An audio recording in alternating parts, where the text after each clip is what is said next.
G'day, U-Mob. How's it going? Welcome to this episode of the Goss. I'm your host, Pete, and this is the Aussie English Podcast, the number one place for anyone and everyone wanting to learn Australian English, history, news, current affairs, all that sort of stuff. So today is a Goss episode where I sit down with my old man, my father, Ian Smissen, and we have a bit of a yarn, a bit of a chinwag about the week's news. Except in this episode, I thought it would be a good excuse for us to talk a little bit about my new hobby, whiskey.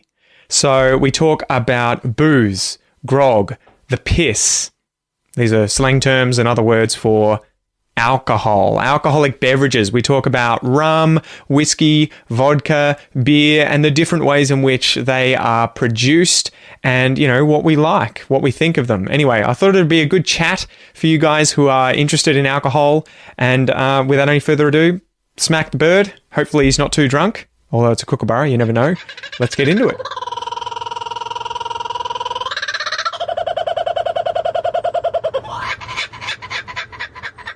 All right, Dad, welcome back to the Goss. Hey, Pete. It's good to be here. Hey, everyone. It's been a while, 3 or 4 weeks. Give us a cheers. We opened these beforehand. We did, yeah. Local beer, Blackman's. Blackman's. So I'm going to have to do this left-handed. I don't know where the brewery is, but they sell them out of Ocean Grove. So. They definitely do. What does it say here? Yeah, Torquay, Australia. So there you go. Anyone interested, have a look. It's going to be a mess. No, it's good. As I'm on the keto diet, it is few and far between. Once a week, if you're lucky. And you've seen that I've been getting into the whiskies. Yeah, well, they're okay. They're neutral. Do you think that's taken me too long to get into those? Do you think that's... Well, I would say so, but, you know, these things are always a personal taste. There's no... You should, and we've had this discussion a lot throughout your life and my life of having grown up with various people in my life starting most sentences with "you should." This is Dad's trigger sentence. It is. Phrase. It's the one where somebody says "you should" to me, and my eyes just sort of glow. The red mask comes over, and I just stop listening. But yeah, it is interesting getting into the world of whiskey because I feel like I was blind and now I can see. In terms of it's one of those things where that's an interesting crossover euphemism. That yeah. Well, previously I just I don't know what... this is good. I had whiskey in the past. I tried it, but I'd never got hooked on it. Never really understood it. I remember my first experience of trying whiskey was, at least as far as I can remember, straight whiskey was going to, I think, James's 21st or something, and just grabbed some Johnny Walker's Black, thinking, oh, it's expensive, at least relatively, and it's better than the red, so it's going to be good. But then I remember opening it and just being like, this is rat's piss. I need to mix this with Coke. But I think looking back, it's funny because I don't think I really appreciated what I was drinking and what I should be looking for. And the way you drink it too, that whiskey is not a shot alcohol to drink. Get some drinks in. It's not a just throw it down because it's mostly fairly heavily alcoholic, so it burns on the way down. But that's part of the attraction to it if you sip it and drink it slowly. And if you just throw it back, you miss the subtlety of the flavours in it, and all you get is this sensation. So it's not like tequila, which has got a strong flavour, but it doesn't have a lot of variation in it, and that's what typically people are drinking with shots, or vodka, which has very little flavour.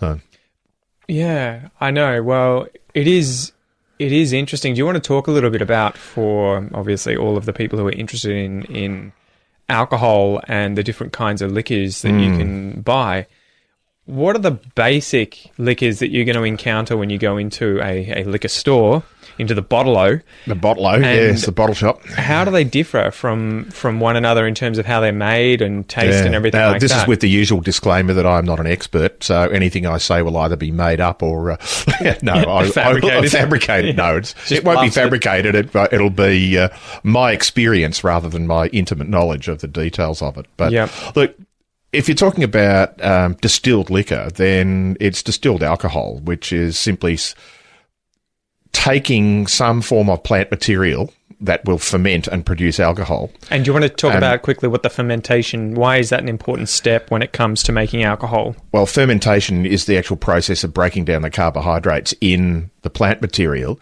and turning it into alcohol. It's just a metabolic pathway It's a waste product. Alcohol is actually the waste product of the yeast. Yeah, exactly. Breaking down whatever plant material. Yeah, that you put or in it's there. a step in a series, and a typical fermentation process doesn't take that breakdown any further, because you can break alcohol molecules down, but we don't want to. The whole point of them is creating ethanol, and that's the point. Is that alcohol is a generic organic chemistry term for a series of organic compounds, all with the OH ending on them. Yeah, oxygen, hydrogen. Yeah, and it's got the hydroxy group attached to the end of a chain, typically a chain of carbon and hydrogen atoms.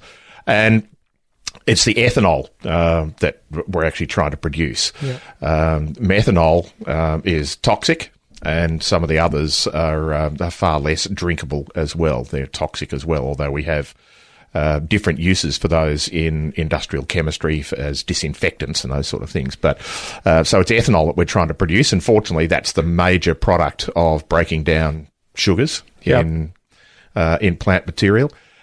So that's that first step in the process, is to get that fermentation going, produce the alcohol, but then to distill it, which is to purify it, to get rid of most of the water and most of the other products that are there.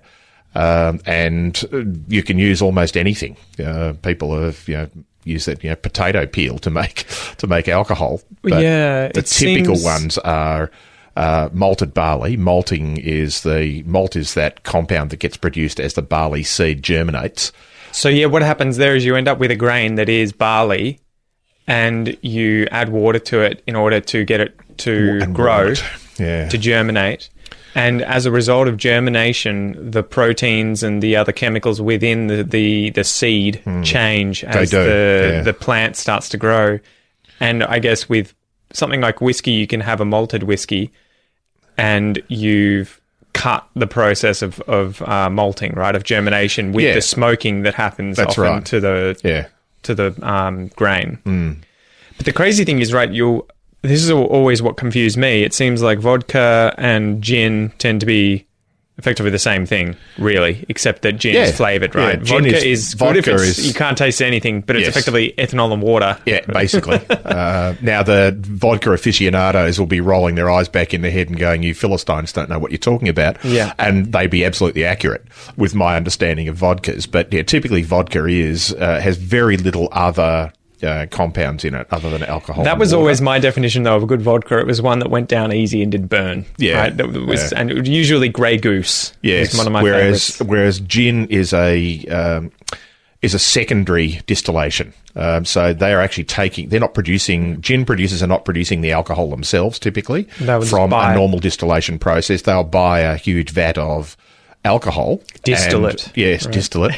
And then they will add their various, what they call botanicals, so the various flowers, seeds, leaf components to it to add the particular flavours. And every gin distillery, every gin manufacturer has their own secret recipes for which botanicals they'll add and in which proportions and so on. Some of them will tell you what they add, but they won't tell you how much of each. But they don't want you taking the recipe. No, but it's also an advertising campaign, and particularly with some of the Australian gins now, where they're trying to use Australian native plants. And so, yeah, like wattles and ironbark and tea tree. No, a little bit. We were talking about this the other day. That's toxic flavour as well as literally. But things like I know Russ up at the Whiskery, where you guys got married. This is a local distillery bar and distillery and gin bar. He's making whiskey, but the challenge with whiskey is that, and we're sidetracking a little bit here, that whiskey is that primary distillation. You produce the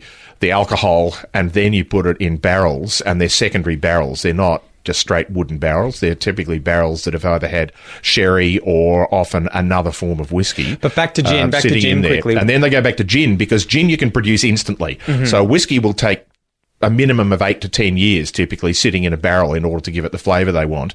So if you're going to build a distillery and you're going to make whiskey, then you're effectively twiddling your thumbs for 8 to 10 years before you get something. Yeah. And so a lot of whiskey distilleries produce gin, because you can produce gin in a matter of hours. because you're taking the alcohol, you're mixing in your various botanicals, you are then boiling that up again and distilling it again so that those botanicals get dissolved properly infused into the product, and then you effectively just bottle it and sell it. Yeah. And there's one mandatory flavour that has to go in there, right? There is one floral addition. There is juniper berries. Yeah, which are really hard to get in Australia, apparently. You can't grow them in Australia. So they're the Mediterranean, from the Mediterranean? They're a sort of warm Mediterranean. I think we probably could grow them, but nobody ever has. And certainly not in the quantities that are required. So they typically import it into Australia.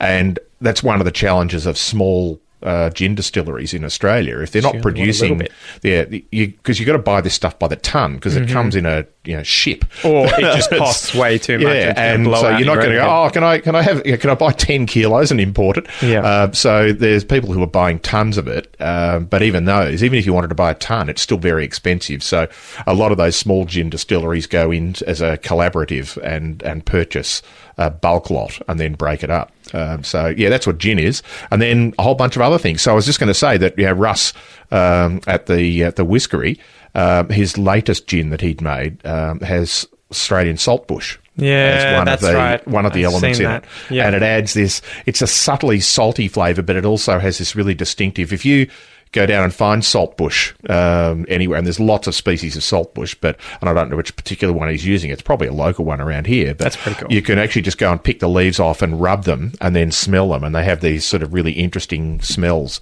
and it's edible as well, so you can actually eat it. And I don't know whether he's using the leaves, the berries, a combination or whatever, and he probably won't tell us, and rightly so. It's a proprietary trade secret. But so I actually quite like gins as well, but whiskies are the ones that, because of the way you have to then, you put the distilled alcohol into a barrel, and it will depend on what that barrel has had in it beforehand and how long you leave it there as to what sort of flavours it's going to infuse into the whiskey itself. So that's where it branches out into way more complexity, it appears, to the novice who's just gotten into it. Whiskey is not myself whiskey. Than vodka or rum. Rum may be getting a little closer to whiskey in terms of how it can be. Typically rum is manipulated by adding things, rather than leaving it in a barrel for a decade and infusing stuff out of the wood. Or whatever was in the wood previously. It just seemed like such a really cool thing once you get into it and you realise, holy crap, there are thousands of whiskey distilleries across the world and thousands of different types of whiskey that come out of these different distilleries. They can use all kinds of barrels that have had wine in them or sherry in them or bourbon in them in order to then infuse these flavours into the whiskey distillate, and then they can wait longer and longer periods of time to get more of that flavour to come out into the actual alcohol inside the barrel. So it does seem like it's such an art, and it takes a long time. There's no fast tracking of it. The science will tell you how to get something out of the end of it, and the art is what you'll get out the end. It's an interesting combination. But how did you get sucked into it before we move on topics? Look, my father used to drink whiskey, and he died when I was in my mid-20s, so I really wasn't a whiskey. I couldn't afford to be a whiskey drinker, other than every now and then at the pub, you'd instead of drinking beer, you'd have a whiskey and Coke or something, and that was always Johnny Walker, because that was the bulk the whiskies that pubs would buy. So I never really got into drinking straight whiskies until my father just sort of said, well, why don't you try this? And I went... At the age of 10. At the age of 10, no. I was in, I suppose, early 20s. And I went, oh, yeah, that's all right. And I wasn't offended by it, but I wasn't going to pay money for it. And I think that's the thing, is that whiskey snobs will always tell you that if you pay the money for a better whiskey, depending on what you like, because there are some that are very strong in their flavours, and highly alcoholic, so that they have that burning sensation as well when they go down your throat. Well, and just to quickly pause you there, is that part of the reason that you gravitate towards the ones that you really like, which are the really smoky, peaty, very strong burn your throat out sort of types? Yeah. Was it that you got on the train and it was a really rapid, like, give me the most extreme version, or was it a very slow process? Look, it was sort of, I don't think it was really even... the train metaphor is probably implying that it was continuous. Yeah. It was sort of, I'll try that, and went, and then I'll try something. Well, what's the strongest one you've got? And go, ooh, I quite like that. Yeah. And I quite like some of the mild ones as well. So then it's a matter of, fitting it in between, but it's a sort of multi-dimensional matrix in terms of flavours. It's not just a straight, strong and weak. And you can't just get everything that you might like out of a single whiskey, I take it. Like if you have peat and smoke, these are these sort of really overpowering flavours that you can't necessarily have these delicate undertones and still pull them out easily when you're tasting sort of sweeter, florally things, and people talk about caramel and vanilla and those sort of flavours in them. And obviously they're not adding caramel and vanilla. It's just whatever the compound is in those things is triggering the same part of the brain and going, oh, I like that. It's definitely opened my mind up to the fact that taste can be used differently. So I think, when I drink whiskey, it's not the same kind of enjoyment that I get out of taste as when I eat a Mars bar. You know what I mean? Do you know what I'm trying to say? Where the interesting part of whiskey, it seems, is experiencing the little roller coaster of flavors that you get and the experiences that you get, the peppery, the burn, or the smoke, the peat, the caramels, and they come at different times. They arrive at different parts of your mouth. Yeah, it's not just a simple blast of a particular flavor. And it's not necessarily, at least initially, it's not what I think the average person would consider a pleasurable taste. Like it's not a... like if you try chocolate or you try, cheesecake or something. Strawberry ice cream. Yeah. Very few people that you hand them a piece of chocolate or strawberry ice cream and they go, yuck. Maybe Noah in his first few months we've been trying to get him to try ice cream. He doesn't want a bar of it. If he stays off it, he's fine. But but it was interesting in that, oh wow, okay, so I'm using taste in a different way now to sort of sense these different aspects of something that's complex, and I'm deriving enjoyment from that, but it's not necessarily that I'm sitting there like, oh, that was so satiating, that was so satisfying in terms of I'm no longer hungry or I'm no longer thirsty. It's a different way of I agree. experiencing I think that's the difference between if you're drinking high alcohol liquor for flavour, it's very different from drinking it to get drunk. Well, you're smelling it, right? That experience too. If you're going to buy a $100, $200 bottle of whiskey or an expensive gin, and you're going to put, in the case of the gin, you're going to put crap tonic in it, then you might as well just buy the cheap crap, and because nobody can tell the difference. Well, you're masking the flavours. But if you're buying really good quality tonic, and you can taste the subtlety in the flavours, and it's the same thing with drinking whiskey. It's the taste experience, not the consumption of it, that is important. It's the same as drinking wine.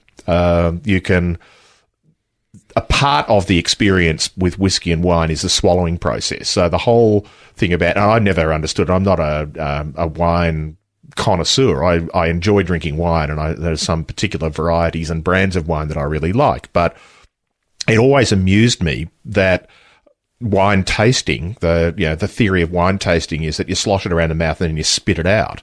And to me, that misses the stuff right at the back of your tongue and your throat that it's going down. There's a little bit of added extra that you get out of that, and that is particularly true in whiskey. There are some whiskies that you drink where the sensation is purely oral. It's what happens in your mouth, and then you swallow it and you get nothing more. And then there are others where you go, oh, that's all right. Then you swallow it and you go, ooh, that's interesting. There's been a few that you've given me, I think, to give you names, was it Lagavulin, Lafroig, and Ardbeg too, where you'll get 20 seconds later, it's still there, and the tastes and the flavours are evolving. It's not just the same thing. And I guess that's what piques my interest in it now. It's like, ooh, okay, there's some sort of interesting discovery that you can do in this, whereas I don't feel like you would derive it from things like vodka as easily. No, exactly. But it's been an interesting and I think that's why wine drinkers, particularly red wine drinkers, because there are differences in white wines, but in red wines that are sort of the spectrum of difference is quite large.